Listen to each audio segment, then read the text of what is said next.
أنت الرحمن يا الله، أنت الرحيم يا الله، أنت السلام يا الله، أنت العزيز يا الله، أنت القدوس يا الله، أنت الجبار يا الله. ولله الأسماء الحسنى فادعوه بها. نحمده ونصلي على رسوله الكريم، أما بعد، فأعوذ بالله من الشيطان الرجيم، بسم الله الرحمن الرحيم، رب اشرح لي صدري ويسر لي أمري واحلل عقدة من لساني يفقهوا قولي۔ ناظرین، پروگرام اللہ کے خوبصورت نام کے ساتھ ایک بار پھر آپ کی خدمت میں حاضر ہیں۔ آج ہم انشاءاللہ اللہ سبحانہ وتعالیٰ کے ایک اور خوبصورت نام السلام کے بارے میں بات کریں گے۔ السلام سراسر سلامتی۔ اللہ سبحانہ وتعالیٰ خود اپنی ذات میں، اپنے افعال میں، اپنی صفات میں سلامت ہے، ہر عیب، ہر نقص سے، ہر اس چیز سے جو اس کے فضل اور کمال کے منافی ہے۔ اسی طرح وہ دوسروں کو بھی سلامتی دینے والا ہے۔ اللہ سبحانہ وتعالیٰ کا فضل ہر چیز پر چھایا ہوا ہے، ہر چیز کو محیط ہے، اسی لیے وہ اپنے بندوں کو باوجود ان کی نافرمانیوں کے انہیں سلامتی دیے ہوئے ہے، عافیت میں رکھے ہوئے ہے، اور خاص طور پر اپنے مومن بندوں کو آخرت میں وہ اپنے عذاب اور اپنی سزا سے محفوظ رکھے گا۔ اللہ سبحانہ وتعالیٰ کو سلامتی پسند ہے، اور وہ یہ چاہتا ہے کہ بندوں کے درمیان بھی باہم خیر و بھلائی اور سلامتی کے جذبات اور تعلقات ہوں۔ السلام کا لفظ ایک بہت وسیع لفظ ہے، اس کے اندر کئی معنی پائے جاتے ہیں۔ عربی میں سلم یسلم سلاما و سلامتاً کا ایک معنی ہوتا ہے امن، امان، حفاظت اور اطمینان، یعنی ہر طرح کی ظاہری اور باطنی مصیبت اور مکروہ اور عیب سے پاک ہونا۔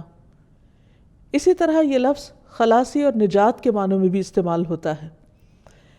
جنت کو دارالسلام اسی لیے کہا جاتا ہے کہ وہاں ہر طرح کے مشکلات، تکلیفیں، بڑھاپا، بیماری اور پریشانی اور غم و رنج سے نجات ہوگی اور انسان خلاصی پا جائے گا۔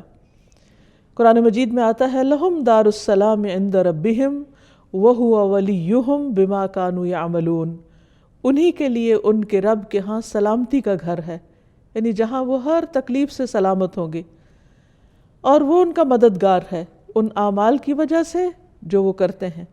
یعنی دنیا میں اگر انسان اپنے ایمان کو سلامت رکھے، اللہ سبحانہ وتعالیٰ کی حدود کی حفاظت کرے، تو کل انشاءاللہ اللہ تعالیٰ اسے سلامتی کا گھر عطا کریں گے۔ حقیقت یہ ہے کہ انسان دنیا میں مکمل امن و امان چاہتا ہے، وہ اپنی دنیا کو جنت بنانا چاہتا ہے، وہ آج کی زندگی کو یہ چاہتا ہے کہ ہر طرح کی تکلیف اور ہر مشکل سے خالی ہو جائے، لیکن اللہ سبحانہ وتعالیٰ نے یہ سلامتی اور یہ امن اور یہ سب نعمتیں کل کے لیے رکھی ہیں، یعنی جنت کی شکل میں۔ اس لیے انسان کو اس دنیا میں رہتے ہوئے اس کی تلاش جاری رکھنی چاہیے اور اس کے لیے محنت کرنی چاہیے۔ اسی طرح اس مصدر کا ایک اور معنی بھی ہے خالص تحفہ، یعنی سلامتی کا ایک معنی خالص تحفہ بھی ہے، یعنی ایسا تحفہ جو باطن کی برائی اور نیت کی خباثت سے پاک اور خالص ہو۔ قرآن مجید میں آتا ہے فَإِذَا دَخَلْتُمْ بُيُوتًا فَسَلِّمُوا عَلَىٰ أَنفُسِكُمْ تَحِيَّةً مِّنْ عِندِ اللَّهِ مُبَارَكَةً طَيِّبَةً، جب تم گھروں میں داخل ہوا کرو تو اپنے گھر والوں کو سلام کہا کرو۔ یہ سلام کیا ہے؟ یہ اللہ سبحانہ وتعالیٰ کی طرف سے مبارک اور پاکیزہ تحفہ ہے۔ تو اللہ سبحانہ وتعالیٰ نے ہمیں جو سلام کا حکم دیا ہے وہ سلامتی کی دعا بھی ہے اور ایک تحفہ بھی ہے۔ ثابت بن عبید کہتے ہیں کہ میں ایک مجلس میں آیا جس میں عبداللہ بن عمر وغیرہ تھے، تو انہوں نے کہا جب تم سلام کرو تو سناؤ، یعنی اونچی آواز میں کرو، کیونکہ وہ اللہ تعالیٰ کی طرف سے طیب اور مبارک دعا ہے۔ یعنی جب ایک انسان دوسرے کو سلام کرتا ہے تو ایک طرح سے برکت کی دعا دیتا ہے اور سلامتی کی دعا دیتا ہے، اور اس چیز کو مسلمانوں کے درمیان رائج کر کے دراصل اللہ سبحانہ وتعالیٰ نے انہیں ایک بہت خوبصورت تحفہ دیا ہے کہ جو وہ ہر وقت ایک دوسرے کو دے سکتے ہیں۔ جیسا کہ ہم جانتے ہیں کہ تحفے کا تبادلہ باہم محبت بڑھاتا ہے، لیکن یہ ممکن نہیں کہ انسان ہر وقت ایک دوسرے کو مادی شکل میں تحفے دے سکے۔ اللہ سبحانہ وتعالیٰ نے ہم سب پر کس قدر مہربانی کی ہے اور ہمیں ایک ایسا کلمہ سکھا دیا، یعنی سلام کا، کہ جو خود ایک تحفہ ہے، اور اس کو خود اس نے تحفہ اور برکت والی چیز کہا ہے کہ اگر ہم ایک دوسرے کے ساتھ اس کو ایکسچینج کرتے رہیں تو اس میں ہمارا کچھ بھی خرچ نہیں آتا، لیکن اگر ہم خوشی کے ساتھ دوسروں کو سلام کریں اور جواب میں سلامتی کی دعا پائیں تو اس سے یقیناً ایسے لوگوں کے اندر رحمتیں اور برکتیں نازل ہوں گی، ان کے اندر سے دشمنیاں اور حسد اور شیطان کی ڈالی ہوئی نجاست ختم ہوگی۔ اللہ سبحانہ وتعالیٰ کی طرف سے یہ پاکیزہ اور خوبصورت تحفہ آدم علیہ السلام کو ملا تھا، جو ان کی سب اولاد کے لیے تھا۔ اب کچھ نے اسے اختیار کر لیا اور کچھ نے نہیں۔ حدیث میں آتا ہے رسول اللہ صلی اللہ علیہ وسلم نے فرمایا، اللہ سبحانہ وتعالیٰ نے جب آدم علیہ السلام کو پیدا کیا تو ان سے فرمایا کہ جاؤ اور فرشتوں کو سلام کرو، اور جو کچھ وہ تمہیں کہیں اسے غور سے سنو، وہ تمہارا اور تمہاری اولاد کا سلام ہوگا۔ آدم علیہ السلام فرشتوں کے پاس گئے اور انہوں نے کہا السلام علیکم۔ فرشتوں نے جواب میں کہا السلام علیک ورحمۃ اللہ۔ انہوں نے لفظ رحمت اللہ کا اضافہ کر لیا۔ تو بہرحال جب کوئی سلام کرے تو قرآن مجید میں حکم ہے اذا حییتم بتحیۃ فحیوا باحسن منہا او ردوہا، کہ جب کوئی تمہیں سلامتی کا تحفہ دے تو تم اس کو واپس لوٹاؤ، یعنی اگر کوئی تمہیں سلامتی کی دعا دے تو جواباً دعا دو اسی طرح یا اس سے بہتر، بِأَحْسَنَ مِنْهَا، اور اگر احسن نہیں یعنی وہ رحمت اللہ نہیں کہہ سکتے تو فَرُدُّوهَا، اتنا تو کہو جتنا دوسرے نے تمہیں کیا۔ اس لیے جو قوم، جو گھرانہ، جو افراد باہم سلام کو رواج دیتے ہیں، عام کرتے ہیں، ان کے درمیان باہم محبت ہوتی ہے، اللہ سبحانہ وتعالیٰ کی طرف سے سلامتی اترتی ہے۔ اللہ سبحانہ وتعالیٰ کا یہ نام حدیث میں بھی آیا ہے، جس میں نبی صلی اللہ علیہ وسلم نے واضح طور پر بتایا کہ یہ اللہ تعالیٰ کا نام ہے۔ عبداللہ بن مسعود کہتے ہیں کہ جب ہم نبی صلی اللہ علیہ وسلم کے پیچھے نماز پڑھا کرتے تو ہم کہتے سلام ہو جبرائیل پر، سلام ہو میکائیل پر، سلام ہو فلاں پر، فلاں پر، سلام ہو اللہ تعالیٰ پر۔ تو رسول اللہ صلی اللہ علیہ وسلم ایک روز ہماری طرف متوجہ ہوئے اور فرمایا ان اللہ هو السلام، اللہ تعالیٰ تو خود السلام ہے، یعنی تم اللہ تعالیٰ کو کیا سلامتی بھیجو گے، وہ تو خود ہی سلامتی ہے، سراسر سلامتی، اور ہر طرح کی سلامتی اسی کی ذات کی طرف سے آتی ہے۔ اور وہ نہ صرف یہ کہ خود سلامتی والا ہے بلکہ سلامتی دینے والا بھی ہے۔ نبی صلی اللہ علیہ وسلم ہر نماز کے بعد 3 بار استغفار کرتے، استغفر اللہ استغفر اللہ استغفر اللہ، اور اس کے بعد یہ دعا پڑھا کرتے تھے اللہم انت السلام ومنک السلام تبارکت یا ذا الجلال والاکرام، اے اللہ تو السلام ہے، یعنی تمام عیوب سے پاک ہے، ہر کمی سے پاک ہے، اور تجھی سے سلامتی ہے، یعنی اس کائنات کے اندر جو کچھ بھی سلامت ہے وہ تیری وجہ سے ہے، اے بزرگی اور بخشش والے تو برتر ہے، بہت برکت والا ہے، تبارکت یا ذا الجلال والاکرام۔ اللہ سبحانہ وتعالیٰ نے اپنے انبیاء اور نیک بندوں کو دنیا میں سلام کیا ہے۔ قرآن مجید میں آتا ہے سلام علی نوح، سلامتی ہو نوح پر علیہ السلام۔ پھر اسی طرح سلام علی ابراہیم، ابراہیم پر سلامتی ہو۔ سلام علی موسیٰ، موسیٰ علیہ السلام پر سلامتی ہو۔ سلام علی الیاسین، الیاسین پر سلامتی ہو۔ اور سلام علی المرسلین، سارے رسولوں پر سلامتی ہو۔ قرآن مجید کی ایک اور آیت میں آتا ہے قل الحمد للہ وسلام علی عبادہ الذین اصطفیٰ اللہ خیر اما یشرکون۔ اللہ تعالیٰ نے نبی صلی اللہ علیہ وسلم سے کہا کہہ دیجئے سب تعریف اللہ کے لیے ہے اور سلام ہے اس کے ان بندوں پر جنہیں اس نے چن لیا، کیا اللہ بہتر ہے یا وہ جنہیں یہ شریک ٹھہراتے ہیں؟ اللہ سبحانہ وتعالی جو السلام ہے، اسی سے سلامتی اور عافیت کی امید اور توقع کی جا سکتی ہے۔ وہی اپنے بندوں کو ہر طرح کے ہول، ہر طرح کے خوف اور ہر طرح کی پریشانی میں سلامتی عطا کرتا ہے، جیسی سلامتی اس نے یحییٰ علیہ السلام کو عطا کی، جس کا خاص طور پر اللہ تعالیٰ نے قرآن مجید میں ذکر کیا۔ کسی بھی انسان کی زندگی میں بہت سے مواقع پریشانی کے ہو سکتے ہیں، لیکن 3 مواقع خاص طور پر پریشانی کے ہیں، جن میں سے ایک وہ دن جب انسان دنیا میں آتا ہے، دوسرا وہ دن جب وہ دنیا سے جاتا ہے، اور تیسرے وہ دن جب وہ قبر سے اٹھایا جائے گا۔ دنیا میں آنے کا دن پریشانی کا دن اس لیے کہ انسان ایک بالکل تنگ و تاریک کوٹھڑی سے ایک وسیع اور عریض دنیا میں آ جاتا ہے جو اس کے لیے بالکل اجنبی ہے، تو وہ آتے ہی گھبراہٹ کا شکار ہوتا ہے۔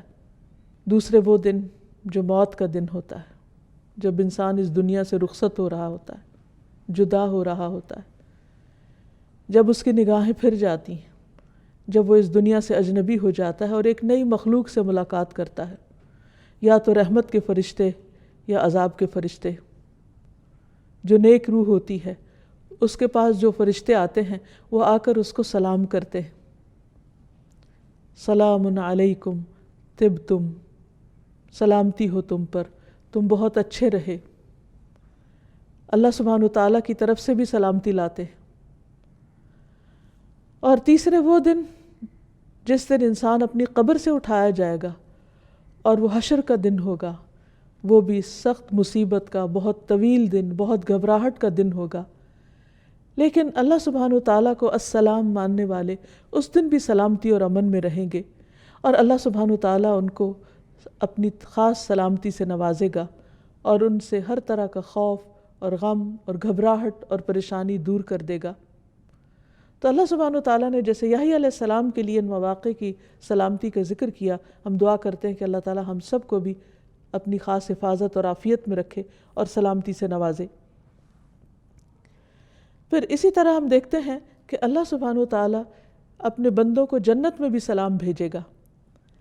ارشاد فرمایا، سلام قولا من رب الرحیم، سلام ہو اس رب کی طرف سے جو بہت مہربان رب ہے، جو بہت رحم فرمانے والا ہے۔ یہاں پر اللہ سبحانہ وتعالیٰ کی صفت الرحیم کا بھی ذکر کیا گیا، کیونکہ جنت میں صرف کوئی بھی اللہ کی رحمت ہی کی وجہ سے جا سکتا ہے، اور خود جنت کے ناموں میں سے ایک نام رحمت بھی ہے کہ انتی رحمتی، تو میری رحمت ہے، تمہارے ذریعے میں جس پہ چاہوں گا رحم فرماؤں گا۔ تو جو لوگ جنت میں جا چکیں گے تو اللہ تعالیٰ ان کو سلام بھیجیں گے، اولئک یجزون الغرفۃ بما صبروا ویلقون فیہا تحیۃ وسلاما، ان کو جنت کا سب سے اونچا بالا خانہ انعام میں ملے گا، یعنی جو صبر کرنے والے ہیں، اس لیے کہ انہوں نے صبر کیا، اور اس میں ان کا استقبال زندگی کی دعا اور سلام کے ساتھ کیا جائے گا۔ اسی طرح نیک لوگ جب جنت میں پہنچ جائیں گے تو ان کے چاروں طرف سے فرشتے حاضر ہو کر ان کو سلام کریں گے اور انہیں اس بات کی مبارک دیں گے کہ وہ کامیابی کی منزل کو پہنچ گئے۔ جنت کو بھی اللہ سبحانہ وتعالیٰ دار السلام کے نام سے پکارتے ہیں۔ قرآن مجید میں آتا ہے، لہم دار السلام عند ربہم وہو ولیہم بما کانوا یعملون، انہی کے لیے ان کے رب کے ہاں سلامتی کا گھر ہے اور وہ ان کا مددگار ہے ان اعمال کی وجہ سے جو وہ کرتے تھے۔ یعنی جنت ایک ایسا مقام ہے کہ جہاں انسان کو کسی قسم کی کوئی تکلیف نہ ہوگی، کوئی پریشانی نہ ہوگی، لا یسمعون فیہا لغوا ولا تأثیما، جس میں انسان نہ کوئی بیہودہ گفتگو سنے گا اور نہ ہی گناہ میں ڈالنے کی کوئی بات، الا قیلا سلاما سلاما، مگر وہاں ایک قول بہت زیادہ ہوگا، ایک بات بہت عام ہوگی اور وہ سلام ہی سلام ہوگی، یعنی ہر طرف سے سلامتی کی پکار ہوگی، ہر کوئی ایک دوسرے کو سلامتی کے ساتھ گریٹ کر رہا ہوگا۔ کتنی خوبصورت ہے وہ جگہ اور کتنا بہترین ہے وہ مقام، لیکن وہ کس کے لیے ہے؟ یہ ان لوگوں کے لیے ہے جو دنیا میں ایک دوسرے کو اپنی تکلیفوں سے سلامتی میں رکھے، جو دنیا میں دوسروں کے لیے تکلیف کا باعث نہ رکھے، بنے، جو اپنی زبان سے دوسروں کو سلامت رکھے، جو اپنے ہاتھوں سے دوسروں کو سلامت رکھے، جو اس دنیا میں شر اور فساد نہ پھیلائیں، دنیا کو بھی ایک سلامتی کی جگہ بنائیں۔ پھر یہ ہے کہ اللہ سبحانہ و تعالیٰ کا جو نام السلام ہے، یہ اس لیے بھی ہے کہ اللہ سبحانہ و تعالیٰ ہر نقص اور عیب سے پاک ہیں۔ اللہ سبحانہ و تعالیٰ کی صفات اتنی بلند ہیں، اس کی شان اتنی بلند ہے کہ اس کے اندر کسی قسم کا بھی کوئی نقص نہیں پایا جاتا، کوئی عیب نہیں پایا جاتا، اور اسی لیے وہ سلامتی کو پسند کرتا ہے۔ اس نے ہمارے لیے جو دین پسند کیا اس کا نام بھی اسلام رکھا، جو پھر اسی روٹ یعنی سین لام میم سے ہی ہے کہ جو شخص اسلام قبول کر لیتا ہے وہ سلامتی میں آ جاتا ہے، اللہ تعالیٰ کی رحمت میں آ جاتا ہے۔ قرآن مجید میں اللہ سبحانہ وتعالیٰ فرماتے ہیں وَرَضِيتُ لَكُمُ الْإِسْلَامَ دِينًا، میں نے تمہارے لیے دین اسلام کو پسند کیا، یعنی اسلام کو بطور دین تمہارے لیے پسند کیا۔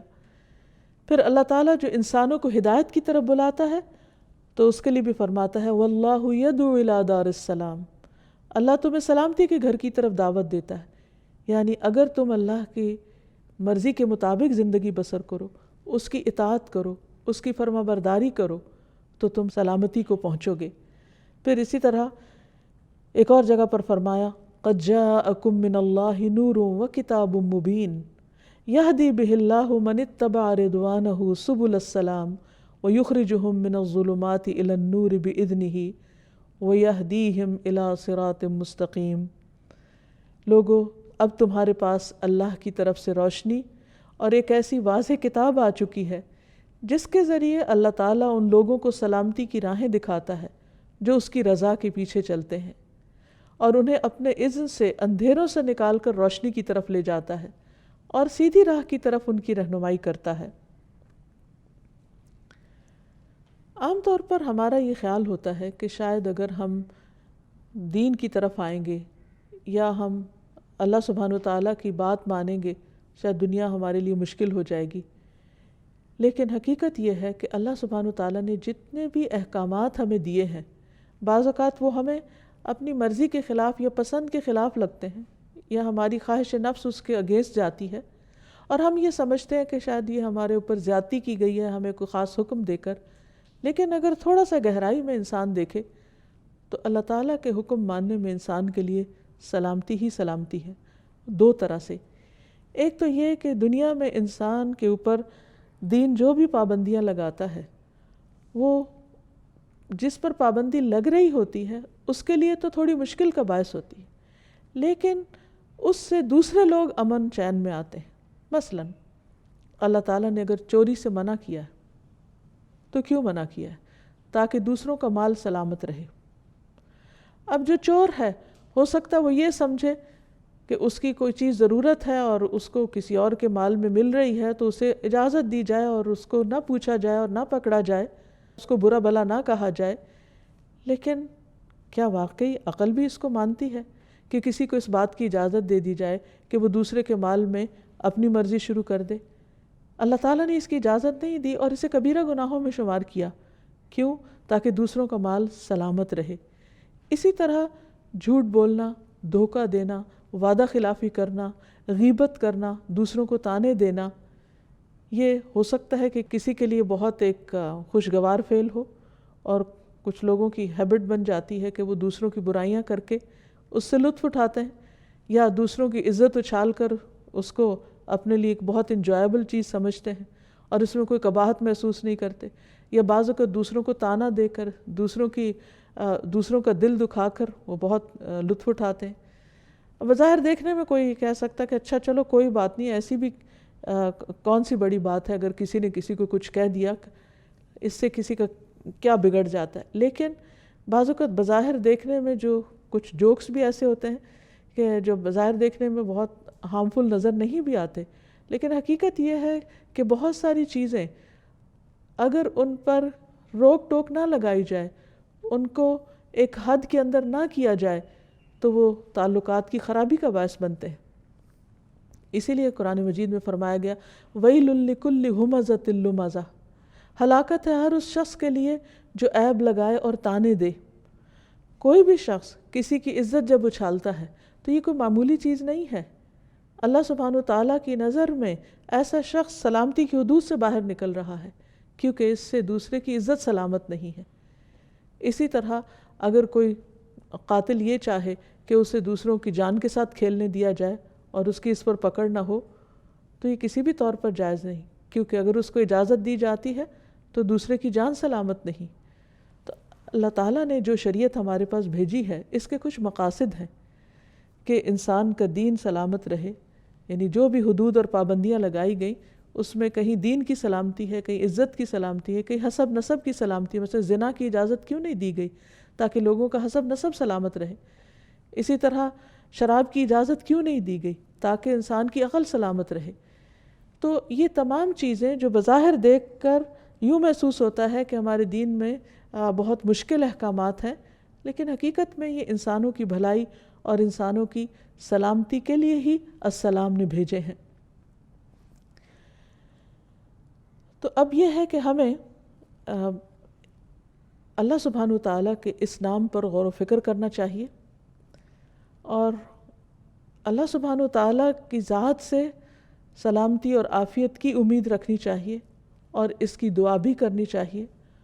اور اللہ سبحانہ وتعالیٰ کے ساتھ جو ہمارا تعلق ہے اس کے اندر محبت بھی اسی وقت پیدا ہو سکتی ہے جب ہمیں اس پر یہ اعتماد ہو کہ اس کی طرف سے ہمیں کوئی نقصان نہیں پہنچنے والا، وہ ہمیں ناروا عذاب دینے والا نہیں، وہ ہمیشہ عدل و انصاف کرنے والا ہے، اس کا ہر فیصلہ علم اور حکمت پر مبنی ہوتا ہے، اور جب وہ سراسر خود سلامتی ہے اور پرفیکٹ ہے اور ہر نقص اور عیب سے پاک ہے، تو اسے اپنے بندوں کے اندر بھی ایسی صفات دیکھنی ہے کہ جو انہیں عیوب سے پاک کریں۔ ہمارا دین جہاں ہماری دنیا کی سلامتی کا ذریعہ ہے اور اس میں پائے جانے والے احکامات جو بظاہر نفس پر بھاری اور مشکل ہی کیوں نہ ہوں، وہ ہمارے لیے دراصل سلامتی کا پیغام ہے، لیکن اس کے ساتھ ساتھ یہ دین ہماری آخرت کی سلامتی کا ذریعہ بھی ہے۔ جب ایک انسان دنیا میں اللہ تعالیٰ کے احکامات کی پابندی کرتا ہے تو وہ موت کے وقت قبر میں اور قبر سے اٹھنے کے بعد امن اور چین میں رہے گا، سلامتی میں رہے گا، اور اس دن جب ہر طرف ایک بہت بڑی آفت چھائی ہوئی ہوگی، انبیاء علیہم السلام سلامتی کی دعائیں کر رہے ہوں گے۔ رسول اللہ صلی اللہ علیہ وسلم نے فرمایا، جہنم کی پشت پر پل بنا کر ایک راستہ بنایا جائے گا جس کو عام طور پر پل صراط کہا جاتا ہے۔ تمام پیغمبر اپنی امتوں کے ساتھ اس پل سے گزریں گے۔ میں پہلا رسول ہوں گا جس کو اپنی امت کے ساتھ اس پل پر سے گزرنے کی اجازت دی جائے گی۔ قرآن مجید میں بھی آتا ہے وَإِن مِّنكُمْ إِلَّا وَارِدُهَا، تم میں سے کوئی بھی ایسا نہیں جو اس کے اوپر سے نہ گزرے، سب کو وہیں سے گزرنا ہے، جنت تک پہنچنے کے لیے بھی اس پل کا سفر کرنا ہے۔ تو فرمایا کہ میں سب سے پہلے اپنی امت کے ساتھ گزروں گا۔ اس روز انبیاء کے علاوہ کوئی بھی اور بات نہ کر سکے گا، اور انبیاء بھی صرف یہ کہیں گے اللہم سلم سلم، اے اللہ سلامتی دے، اے اللہ سلامتی دے۔ یعنی وہ بھی ایک بہت گھبرا دینے والا، پریشان کن مرحلہ ہوگا کہ جب وہ، جیسے کہا جاتا ہے کہ بال سے بھی باریک اور تلوار سے بھی تیز وہ پل ہے کہ جس کے اوپر سے سب کو گزرنا ہوگا۔ تو ایک اور روایت میں بھی آتا ہے صحیح مسلم کی کہ تمہارے نبی صلی اللہ علیہ وسلم پل صراط پر کھڑے ہو کر کہہ رہے ہوں گے رب سلم سلم، اے رب سلامت رکھ، اے رب سلامت رکھ۔ یعنی انسان اس گرنے سے، کیونکہ وہ جہنم کے اوپر لگا ہوا ہوگا، تو کوئی ذرا بھی اگر لغزش کھایا یا جس کے پاؤں اکھڑ گئے وہ پھر سلامت نہیں رہ سکتا۔ تو نبی صلی اللہ علیہ وسلم کا یہ دنیا میں تو ہم پر خیر بہت سارے احسانات ہیں ہی، قیامت کے دن بھی اپنی امت کے لیے ان کے بہت سے احسانات ہیں، جن میں سے ایک یہ کہ وہ پل صراط کے پاس کھڑے ہو کر جب ان کی امت گزر رہی ہوگی تو سراسر سلامتی کی دعائیں مانگ رہے ہوں گے۔ نبی صلی اللہ علیہ وسلم نے فرمایا پھر ایک وقت آئے گا کہ بندوں کے اعمال انہیں چلنے نہیں دیں گے، حتیٰ کہ ایک شخص آئے گا جو چلنے کی طاقت نہیں رکھتا ہوگا اور اپنے آپ کو پل صراط سے گھسیٹتے ہوئے گزارے گا۔ اس کی اور بھی تفصیلات ہمیں احادیث میں ملتی ہیں کہ کچھ لوگ بجلی کی تیزی سے گزر جائیں گے، ہر کوئی اپنے اپنے اعمال کے مطابق گزرے گا۔ کچھ لوگ پانی کی رفتار سے، کچھ ہوا کی رفتار سے، کچھ اونٹوں کی رفتار سے، کچھ پیدل چلنے والوں کی رفتار سے۔ اور یہاں جو بتایا گیا کہ ایک شخص اپنے اعمال کی وجہ سے اتنا، یعنی اپنے برے اعمال کی وجہ سے اتنا بوجھل ہوگا کہ چل بھی نہیں سکے گا اور گھسٹ گھسٹ کے وہ پل پار کر رہا ہوگا۔ تو اس لیے اللہ تعالیٰ سے دعا کرنی چاہیے کہ اللہ تعالیٰ ہمیں اس دن کے ہول، اس دن کی گھبراہٹوں اور اس دن کی پریشانیوں سے محفوظ رکھے۔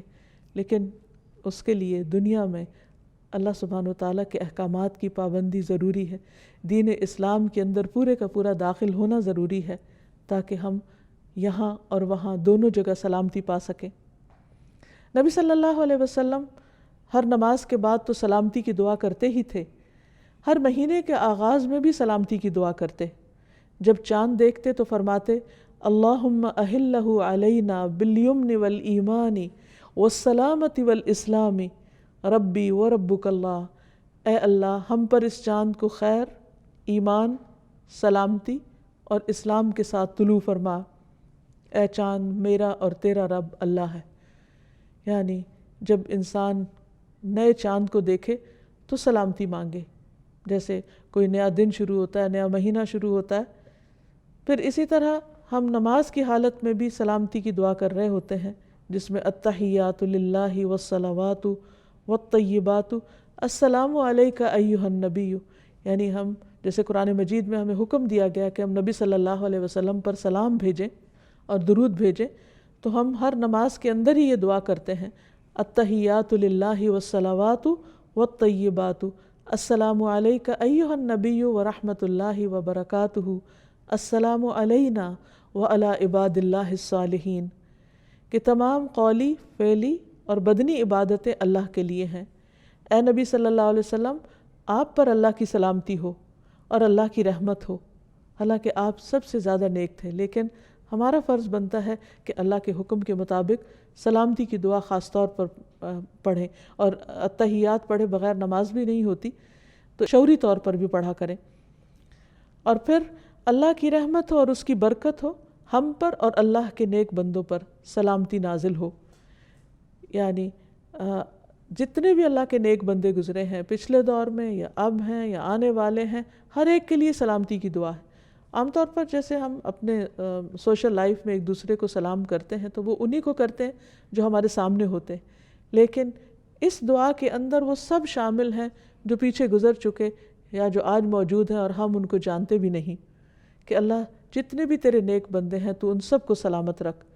حتیٰ کہ جب ایک مسلمان فوت ہو جاتا ہے اور وہ دفن کر دیا جاتا ہے تو دوسرے مسلمان پہ لازم ہے کہ اگر وہ قبرستان کے پاس سے گزرے تو بھی ان کے لیے سلامتی کی دعا کرے، السلام علیکم اہل الدیار من المؤمنین والمسلمین وإنا ان شاء اللہ للاحقون اسأل اللہ لنا ولکم العافیہ، تم پر سلامتی ہو اے مومنوں اور مسلمانوں کے گھر والوں، اور ہم تم سے انشاءاللہ ملنے والے ہیں، ہم اللہ سے اپنے اور تمہارے لیے عافیت مانگتے ہیں، سلامتی مانگتے ہیں۔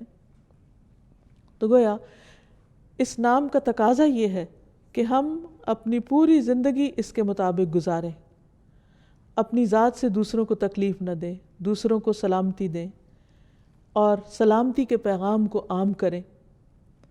اللہ سبحانہ وتعالیٰ کے اس نام پر ایمان لانے کا اثر یہ ہے کہ ایک مسلمان اپنی ذات سے کسی کو تکلیف نہیں دیتا اور اپنے ہاتھ اور زبان کو روک لیتا ہے اپنے گھر والوں کو تکلیف دینے سے، اپنے پڑوسیوں کو، اپنے رشتہ داروں کو اور تمام انسانوں کو۔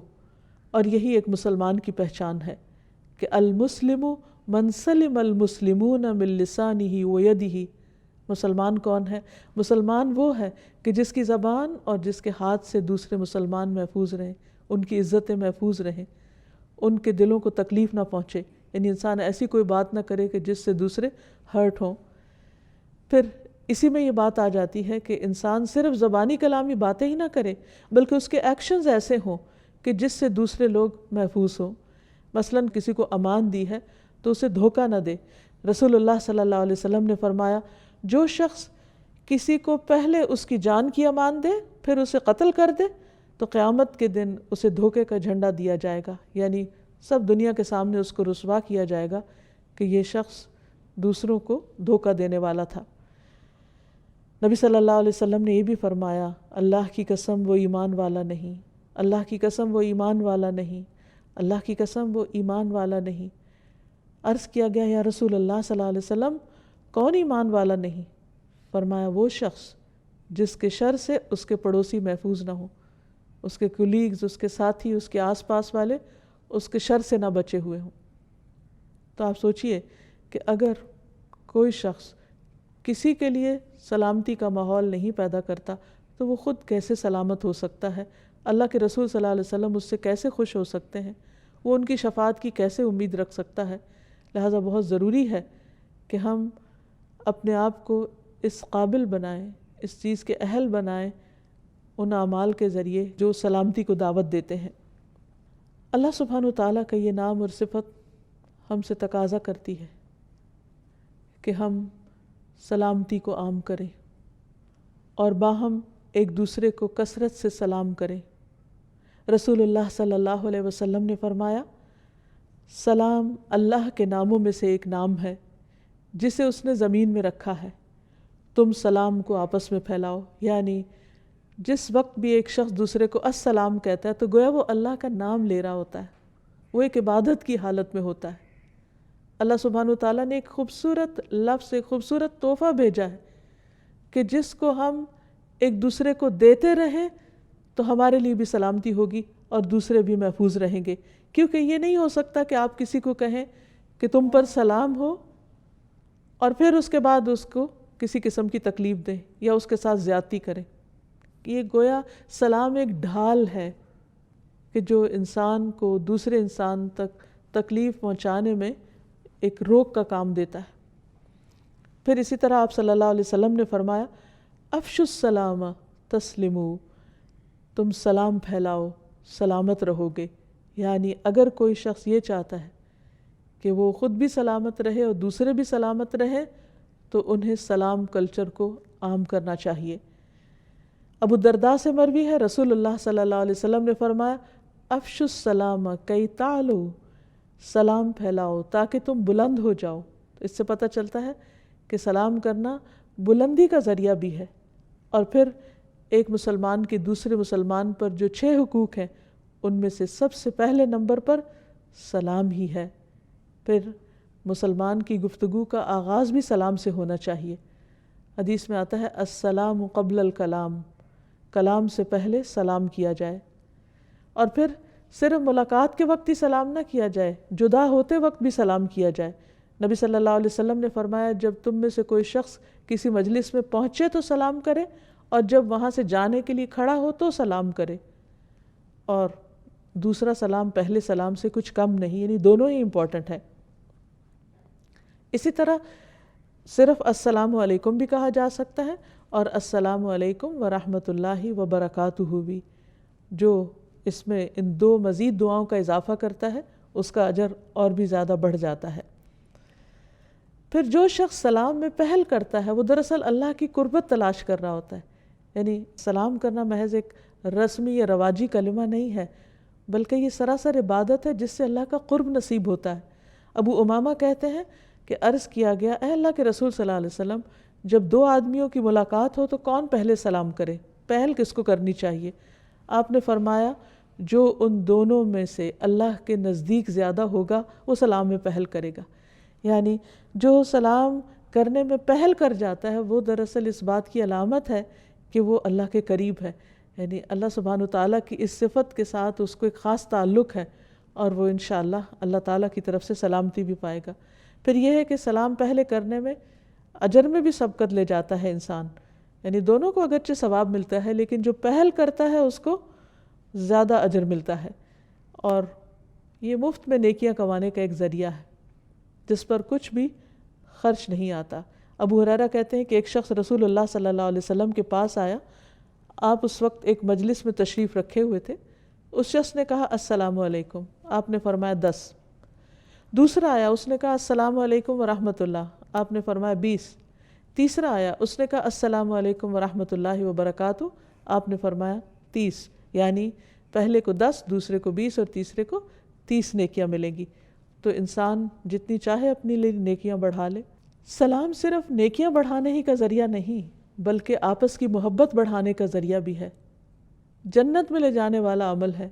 نبی صلی اللہ علیہ وسلم نے فرمایا تم جنت میں داخل نہ ہو سکو گے جب تک ایمان نہ لاؤ، اور تم ایمان نہیں لا سکتے جب تک آپس میں محبت نہ کرو. یعنی باہم محبت ایمان کا ذریعہ ہے. کیا میں تمہیں ایسی بات نہ بتاؤں کہ تم اس پہ عمل کرو تو تمہارے درمیان محبت پیدا ہو جائے؟ افشوا السلام بینکم، آپس میں سلام کو رواج دو. یعنی جب کثرت سے سلام کرو گے تو دلوں میں محبت پیدا ہو جائے گی. اور پھر یہ کہ صرف بڑوں کو ہی نہیں، صرف اپنے جیسوں کو ہی نہیں، بلکہ بچوں کو بھی سلام کرنا چاہیے. انس کہتے ہیں کہ نبی صلی اللہ علیہ وسلم بچوں کے پاس سے گزرے تو آپ نے ان کو سلام کیا. پھر اسی طرح بعض اوقات انسان کہیں باہر جاتا ہے تو سلام کرتا ہے لیکن گھر والوں کو سلام نہیں کرتا، تو گھر والوں کو بھی سلام کرنا چاہیے. ابو امامہ کہتے ہیں آپ صلی اللہ علیہ وسلم نے فرمایا 3 لوگ ایسے ہیں جن کا ضامن اللہ ہے، اگر وہ زندہ رہے تو اللہ ان کے لیے کافی ہو جائے گا، اگر فوت ہو جائے تو وہ جنت میں داخل ہوگا. ایک وہ شخص جو اپنے گھر میں سلام کر کے داخل ہو، یعنی اپنے ہی گھر والے ہیں، اپنے ہی پیارے ہیں، لیکن ان کو بھی دعا دیتا ہے.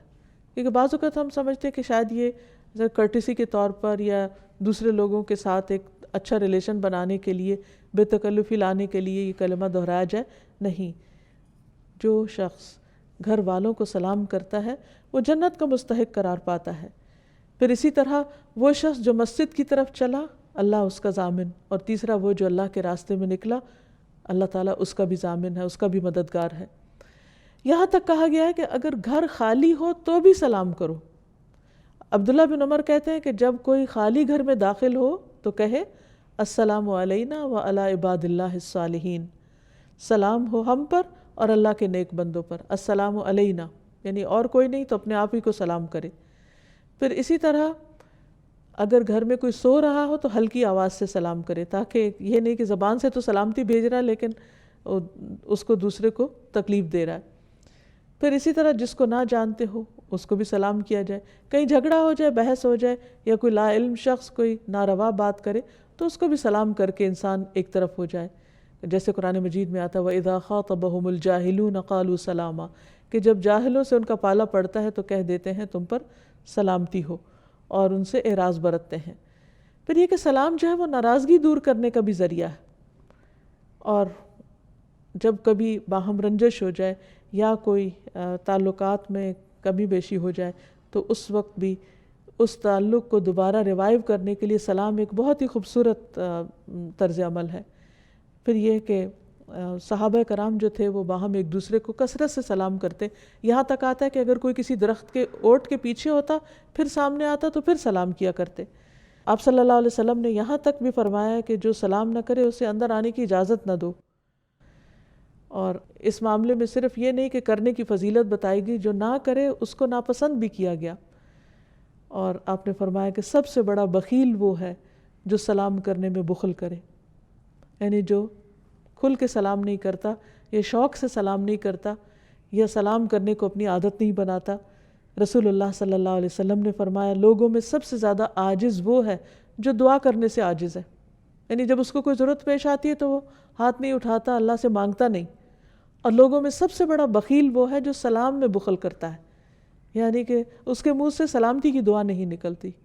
تو اللہ تعالیٰ سے دعا ہے کہ وہ ہمیں بہترین اخلاق عطا فرمائے، اپنے اس نام کی برکت سے وہ ہم سب کے اندر بہترین اخلاق پیدا کرے اور ہمیں سلام کی عادت عطا کر دے. وآخر دعوانا ان الحمد للہ رب العالمین. یا اللہ انت الحسیب، یا اللہ انت الشافی، یا اللہ انت المبین، یا اللہ انت الوکیل، یا اللہ انت القیوم، یا اللہ انت المتین.